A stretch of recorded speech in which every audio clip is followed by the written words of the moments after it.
আসসালামু আলাইকুম শিক্ষার্থী বন্ধুরা, সবাইকে স্বাগত জানাচ্ছি হিসাব বিজ্ঞানের নতুন আরও একটি ক্লাসে। আমরা আজকের এই ক্লাসে আলোচনা করব আমাদের নবম দশম শ্রেণীর হিসাব বিজ্ঞান বইয়ের ষষ্ঠ অধ্যায় জাবেদা নামের যে অধ্যায়টি রয়েছে সেই অধ্যায়ের পাঠ্য বইয়ের 2 নম্বর সৃজনশীল প্রশ্নটি। আমাদের 2 নম্বর প্রশ্নে কি বলা আছে আমরা একটু দেখি। আমাদের 2 নম্বর সৃজনশীল প্রশ্নে বলেছে বাহাউদ্দিন অ্যান্ড সন্সের 2025 সালের মে মাসের লেনদেন সমূহ নিম্নরূপ। আচ্ছা, লেনদেনে কি কি বলা আছে? বলা আছে ব্যবসায়ের জন্য ব্যাংক হতে উত্তোলন 15,000 টাকা। 3 তারিখে বলা আছে রমিজ ব্রাদার্সের নিকট 5% বাট্টায় 10,000 টাকার পণ্য বিক্রয়, চালান নাম্বার 173, চালানে পরিবহন খরচ ধরা হয়েছে 1,000 টাকা। আচ্ছা, এরপরে 5 নম্বরে বলা আছে 5 তারিখে অগ্রিম ভাড়া পরিশোধ 3,000 টাকা। 8 তারিখে বলা আছে পণ্য ক্রয় বাবদ চেক প্রদান 7,000 টাকা। 10 তারিখে বলা আছে 5% বাট্টায় শাহাদাত অ্যান্ড কোংয়ের নিকট 9,000 টাকার পণ্য বিক্রয়, চালান নাম্বার 174, প্যাকিং চার্জ হচ্ছে 500 টাকা। 15 তারিখে বলা আছে নগদ উত্তোলন 1,000 টাকা। নগদ উত্তোলন কত টাকা? 1,000 টাকা, তাই না? আচ্ছা, ক নম্বর প্রশ্নে আমরা আসবো। ক নম্বর প্রশ্নে কি বলেছে আমরা দেখি। বলেছে বাহাউদ্দিন অ্যান্ড সন্সের মে মাসের বিক্রয় খাতে বাট্টার পরিমাণ নির্ণয় করো। মে মাসে বিক্রয় খাতে বাট্টার পরিমাণ নির্ণয় করতে বলছে। মে মাসে বিক্রয় খাতে বাট্টার পরিমাণ বের করতে বলছে। ভালো কথা, মানে বিক্রি করতে গিয়ে আসলে যেই বাট্টাগুলো আমরা দিছি বা নিছি ওই বাট্টাগুলোর পরিমাণ বের করব। 3 তারিখের লেনদেনে বলছে যে 10,000 টাকার পণ্য বিক্রি করতে গিয়ে 5% বাট্টা আমরা দিছি, তাই না? তাহলে এই জায়গায় আমরা 3 তারিখের লেনদেনে গিয়ে বলতে পারি 10,000 ইন্টু 5%, তাহলে হচ্ছে কত? 500 টাকা। 500 টাকা, ওকে। এরপরে আর কি কিছু আছে? আর হ্যাঁ, এই যে 5% বাট্টায় আমরা কি করছি? 9,000 টাকার পণ্য বিক্রি করছি, তাই না? তাহলে 9,000 ইন্টু 5%, তাহলে হচ্ছে 450 টাকা। তাহলে মোট হচ্ছে এখানে 950 টাকা। মোট কত? মোট হচ্ছে 950 টাকা। তাহলে বাট্টার পরিমাণ মোট কত? মোট হচ্ছে 950 টাকা। কিভাবে বের হইলো বুঝাইতে পারছি? সোজা কথা, আমাকে প্রশ্নে বলেই দিছিল যে মে মাসে বিক্রয় খাতে বাট্টার পরিমাণ নির্ণয় করো। যেখানে যেখানে আমি বিক্রয় করেছিলাম, যেখানে যেখানে আমি বিক্রয় করেছিলাম ওই বিক্রয়ের জায়গাগুলোতে গিয়ে আমি দেখব যে ওই বিক্রয়ের সাথে কি কোনো বাট্টার সম্পর্ক আছে কিনা। যদি বাট্টার সম্পর্ক থাকে, যেই বাট্টাটুকু ছিল সেইটুকু আমি হিসাব করে নিয়ে আসব। তো আমি দেখলাম দুই জায়গাতে 3 তারিখ এবং 10 তারিখে আমি পণ্য বিক্রি করছিলাম এবং ওই জায়গাতে বাট্টা ছিল, তো ওই বাট্টাগুলোকে আমরা আলাদা করে ফেলেছি। ওই বাট্টাগুলোকে আমরা আলাদা করে ফেলেছি, ওকে। এরপরে বলেছে উপর্যুক্ত লেনদেনের ভিত্তিতে বিক্রয় জাবেদা প্রস্তুত করো। উপর্যুক্ত লেনদেনের ভিত্তিতে বিক্রয় জাবেদা প্রস্তুত করো। ভালো কথা, বিক্রয় জাবেদায় লিপিবদ্ধ হবে বাকিতে বিক্রয় করা হয়েছিল এমন ধরনের লেনদেনগুলা। বিক্রয় জাবেদায় লিপিবদ্ধ করা হয় বাকিতে বিক্রি করা হয়েছে এমন ধরনের লেনদেনগুলো। তাহলে বাকিতে আমি বিক্রি করছি এমন লেনদেন আছে হচ্ছে 3 তারিখে।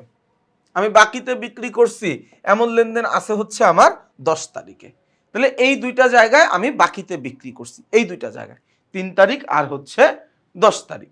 তো 3 তারিখ আর 10 তারিখেরটা আমরা লিখবো বিক্রয় জাবেদায়। বিক্রয় জাবেদার একটা নির্দিষ্ট ছক আছে, তারিখ, ডেবিট হিসাব খাত, চালান নাম্বার, শর্ত, তারপরে হচ্ছে প্রাপ্য হিসাব ডেবিট, বিক্রয় হিসাব ক্রেডিট। এই ছকটা আমাদের একটু মুখস্থ রাখা লাগবে, হ্যাঁ? আচ্ছা, টাকার অঙ্কটা কিভাবে লিখবো মনে রাখবা। আগে আমাকে কারবারি বারটা বাদ দিতে হবে মূল টাকা থেকে, তারপরে আনুষঙ্গিক খরচগুলো যোগ করতে হবে। যেমন এই জায়গায় যদি একটু চিন্তা করে দেখি, এই যে 3 তারিখেরটায় আমি 10,000 টাকার বিক্রি করছি, 10,000 টাকা থেকে বাদ দিতে হবে 10,000 টাকার 5%। 10,000 টাকার 5% হচ্ছে 500 টাকা। বাদ দিলে আমার থাকবে কত? 9,500 টাকা। এবং বহন খরচ আছে হচ্ছে 1,000 টাকা। তাহলে 1,000 টাকা যোগ করব, তাহলে হচ্ছে 10,500 টাকা। 10,500 টাকা, ওকে। এরপরে আমরা আসি হচ্ছে ওহো, এটা মুছে দিছি।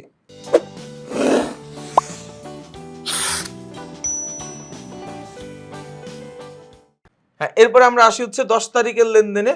10 তারিখে কি বলছে? 9,000 টাকার পণ্য বিক্রি করছিলাম, তাই না? ওকে, 9,000 টাকা থেকে বাদ দিব কারবারি বারটা 5%। কারবারি বাট্টা 5% কত ছিল 4,450 টাকা। তাইলে 9,000 বিয়োগ 450 বাদ দিলে আমার এখানে থাকবে হচ্ছে 8,550, যোগ করে দিব প্যাকিং খরচ 500, তাহলে যোগ করলাম যোগ 500, তাহলে আমার আসবে কত এখানে 9,050 টাকা। এই আসবে কত 9,050 টাকা। তাহলে মোট হচ্ছে কত, মোট হচ্ছে ওইখানে আমার 10,500 যোগ 9,050 যোগ করলে কত 19,550 টাকা। যোগ করলে কত 19,550 টাকা। এই যে দেখো, এই যে জাস্ট তুমি জাস্ট ছকটা মনে রাখো তাইলেই হবে। আচ্ছা এই যে নোট, যেটা নোট, যেটাকে আমি আমার ভাষায় বলি হচ্ছে গণনা কার্য। গণনা কার্য লিখে দেওয়া বাধ্যতামূলক। তুমি গণনা কার্য না লিখলে তোমার অঙ্ক ভুল, অঙ্ক কেটে দিবে, ঠিক আছে? তো গণনা কার্য লিখতে হবে। আমি তো শর্টকাটে দেখাইছি, উত্তরে একদম আমি বিস্তারিত লিখে দিয়েছি, সূত্র লিখে দিয়ে তারপরে ক্যালকুলেশন করে দিয়ে সুন্দর করে তোমার সামনে উপস্থাপন করা আছে, একদম ভেরি কিউট ভাবে তোমার সামনে উপস্থাপন করা আছে এইটা। আচ্ছা, তো এটা গেল। এরপর আমরা দেখি গ নাম্বারে আমাদেরকে কি বলছে। গ নাম্বার প্রশ্নে আমাদেরকে বলেছে যে বিক্রয় জাবেদা সংশ্লিষ্ট লেনদেন ব্যতীত, বিক্রয় জাবেদা সংশ্লিষ্ট লেনদেন 3 তারিখ 10 তারিখ ব্যতীত অবশিষ্ট লেনদেনের সাধারণ জাবেদা দাখিলা দেখাও। বিক্রয় জাবেদার যে লেনদেনগুলো আছে ওইগুলো বাদ দিয়া বাকি যে লেনদেনগুলো আছে ওই লেনদেনগুলো সাধারণ জাবেদা দেখাইতে বলছে। ভালো কথা, আমরা ওই লেনদেনগুলো জাবেদা করব। সর্বপ্রথমে আমরা আসি 2 তারিখে। 2 তারিখে বলছে ব্যবসায়ের জন্য ব্যাংক হতে উত্তোলন কত টাকা 15,000 টাকা। ব্যবসায়ের জন্য উত্তোলন করছে, তাইলে হচ্ছে ব্যবসায়ের জন্য ব্যাংক থেকে উত্তোলন করলে আমার নগদ টাকা বাড়ে, তাহলে নগদান হিসাব ডেবিট। আর কি হবে, আর হচ্ছে ব্যাংক হিসাব ক্রেডিট। ব্যাংক হিসাব ক্রেডিট কত টাকা 15,000 টাকা। কত টাকা 15,000 টাকা। Okay fine.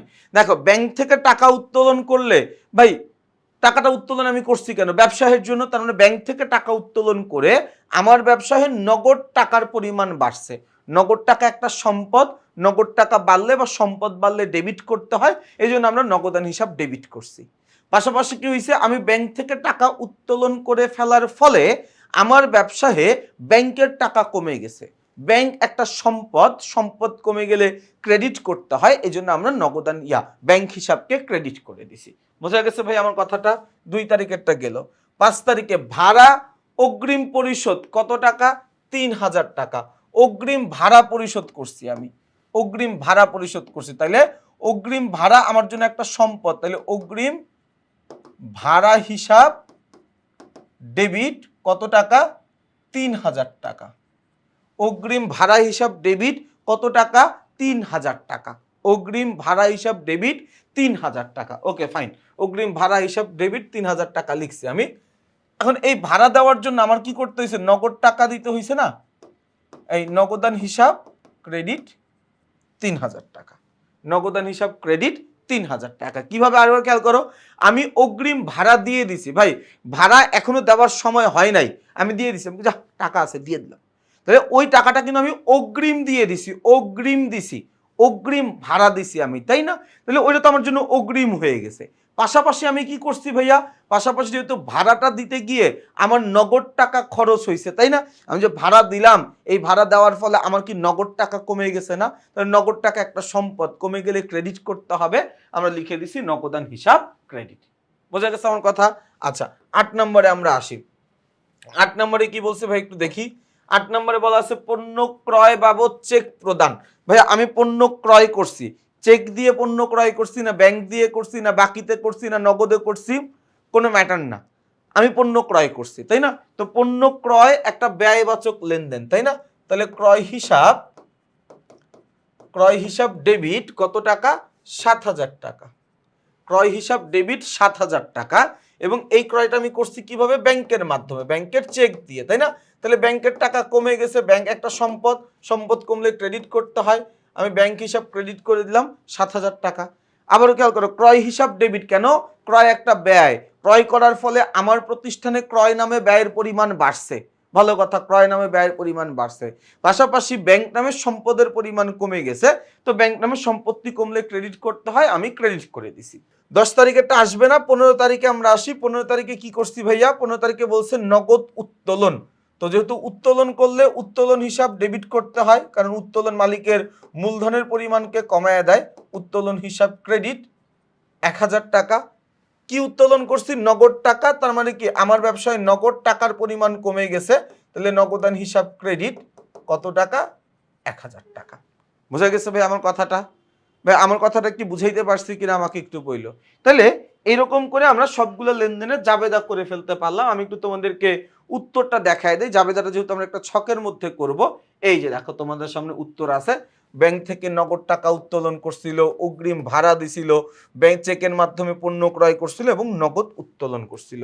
আমরা যেভাবে যে জাবেদাগুলো বলেছিলাম ওইভাবে আমরা সবগুলো জাবেদা করে ফেললাম, তাই না? তাহলে দেখো অঙ্ক করাটা কিন্তু খুব একটা কঠিন কিছু ছিল না আমাদের কাছে, খুবই সহজ অঙ্ক। আমরা জাস্ট খালি ক্রয় জাবেদা বিক্রয় জাবেদার ছকটা মনে রাখবো।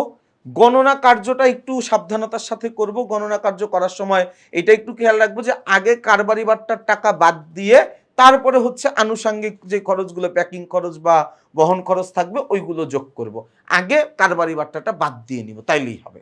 তাহলে আমাদের 2 নম্বর সৃজনশীলের প্রশ্নের ক্লাসটি আমরা আজকে এখানেই শেষ করছি। ইনশাল্লাহ আগামী ক্লাসে তোমাদের সাথে 3 নম্বর সৃজনশীল নিয়ে আলোচনা হবে। সেই পর্যন্ত সবাই ভালো থাকবা, সুস্থ থাকবা, আমার জন্য বেশি করে দোয়া করবা। আসসালামু আলাইকুম।